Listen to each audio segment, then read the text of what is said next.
कन्या दान मिले, कन्या को वरदान, मांगा हो या दिया हो, दहेज है जग की झूठी शान। अक्सर हम सुनते हैं शादी है दहेज देंगे, शादी है दहेज लेंगे। अरे हमने अपने बेटे को डॉक्टर बनाया है, इतनी रकम तो उसकी दहेज में आनी चाहिए। बेटी की शादी तय हो गई है, अब तो मुझे अपनी एफडी तोड़वा लेनी चाहिए। अक्सर हम सोसाइटी में ये बातें सुनते आए। दहेज जैसे एक राक्षस है जो हम सबकी जिंदगियों पर बैठा हुआ है, बाप की जिंदगी भर की कमाई जैसे मिनटों में खा जाता है। ऐसा लगता है कि उसकी बेटी की खुशियों की कीमत है जो उसे चुकानी पड़ेगी। आज की हमारी कहानी में गीता की खुशियों की कीमत भी इस दहेज से ली जाएगी। राजेंद्र अपनी हर कोशिश कर रहा है अपनी बेटी की खुशियों की कीमत चुकाने के लिए, और कोई बाप क्यों ना करे, आखिर अपनी गुड़ियाओं को इतने प्यार से पाल पोस कर बड़ा करते हैं, फिर कैसे उन्हें नर्क में जाने दें।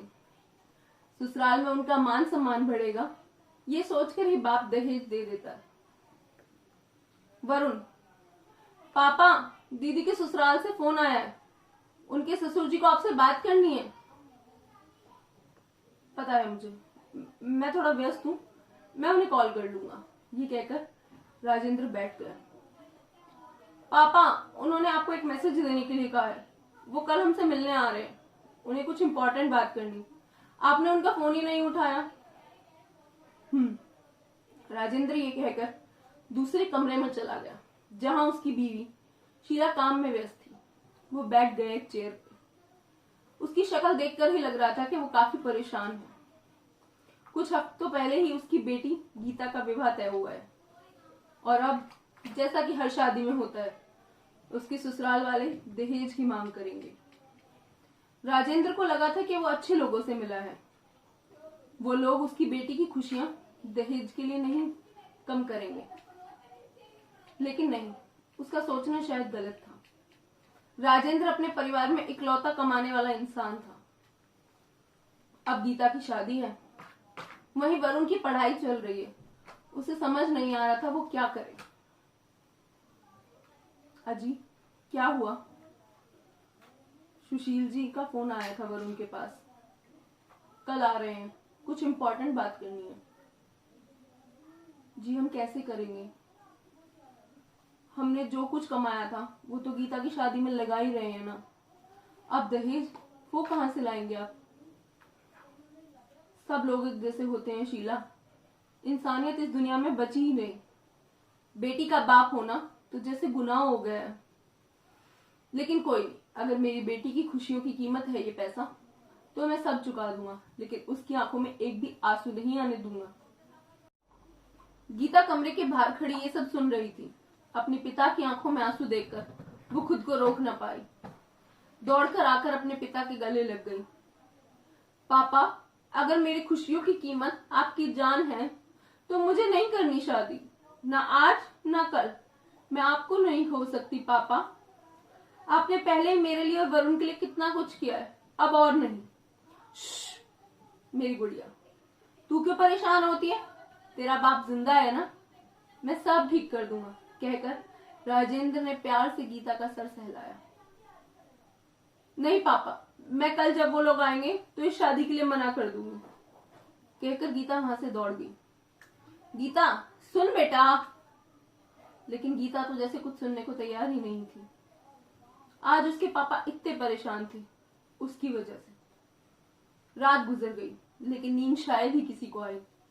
सुबह हो गई। गीता के ससुर जी घर आ गए। सब कुछ सेट था उनके स्वागत के लिए। नई नई मिठाइयां आई, अच्छा नाश्ता बना। कोई भी ऐसी बात ना हो जिससे कि वो नाराज हो जाए और शादी तोड़ दे। राजेंद्र ने गीता को भी समझा दिया था कि बड़ों के बीच में ना बोले। वो दोनों हॉल में बैठ गए। गीता और उसकी माँ किचन में खड़े होकर बातें सुन रहे थे। सुशील, राजेंद्र जी आपको पता तो होगा ना मैं किस लिए आया हूँ, कुछ इम्पोर्टेंट बात करनी थी। राजेंद्र, जी बोलिए ना। हाँ जी मुझे पता है, क्या हुआ? सुशील अपनी कुर्सी राजेंद्र के पास थोड़ा सरका कर, जी वो मुझे दहेज के बारे में बात करनी थी। देखिए ना, ऐसा है एंड मौके पर किसी का मूड खराब ना हो, इसलिए हम सारी बातें आज ही सुलटा लेते हैं ताकि बाद में कोई दिक्कत ना आए। क्या कहते हैं आप? राजेंद्र की आंखों में आंसू भर आया। वो जानता था वो कुछ नहीं कर सकता। जी जैसा आप कहें, सब कुछ आपकी इच्छा के अनुसार होगा। लेकिन सुशील जी, इतना ध्यान रखिएगा कि मैं एक गरीब आदमी हूँ, ज्यादा कुछ नहीं दे सकता, लेकिन जितना मुझसे बन पड़ेगा मैं अपनी बेटी के लिए सब करूंगा।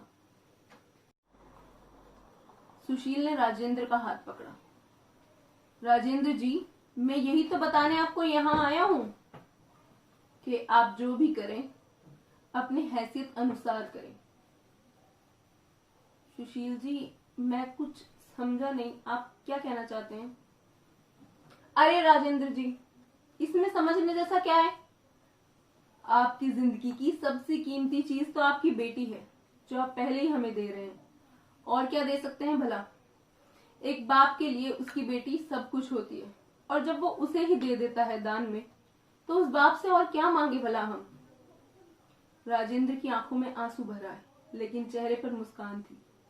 जी, आपने तो मुझे कुछ कहने लायक छोड़ा ही नहीं, और अब आपको कुछ कहना भी नहीं है। जाइए, उठिए, अपनी बेटी की शादी की तैयारियां कीजिए। हमें तो इंतजार है उस दिन का जिस दिन हम आपकी बेटी को बहू बनाकर ले जाएंगे। सुशील जी, मैं बहुत भाग्यशाली हूँ जो मेरी बेटी को आपके जैसा घर मिला। अरे राजेंद्र जी, भाग्यशाली तो हम हैं जो हमें गीता जैसी बहू मिली। सुशील वहां से निकल गया। राजेंद्र कुर्सी पर बैठकर रोने लगा, जिससे आज उसकी जिंदगी की सारी टेंशन खत्म हो गई। गीता पास आई और अपने पिता को गले लगाकर रोने लगी। तो आज हमारी कहानी से हमने कुछ बातें सीखी, जो है दहेज एक क्राइम है, उससे लेना या दोनों ही चीजें गलत हैं। तो हमें इसे आज ही खत्म करना होगा। ना हम दहेज देंगे और ना हम दहेज लेंगे। दूसरी बात, जिस दिन एक बेटे का बाप एक बहू को बेटी बना लेगा, उस दिन से किसी भी बाप के लिए उसकी बेटी बोझ नहीं होगी। या तो हमें देवियों की पूजा करना बंद कर देना चाहिए, या बेटियों को दहेज के लिए आग में जलाना बंद कर देना चाहिए। अब हमारी बारी है कि हम इन सब चीजों को खत्म करें। Thank you so much guys for listening to me.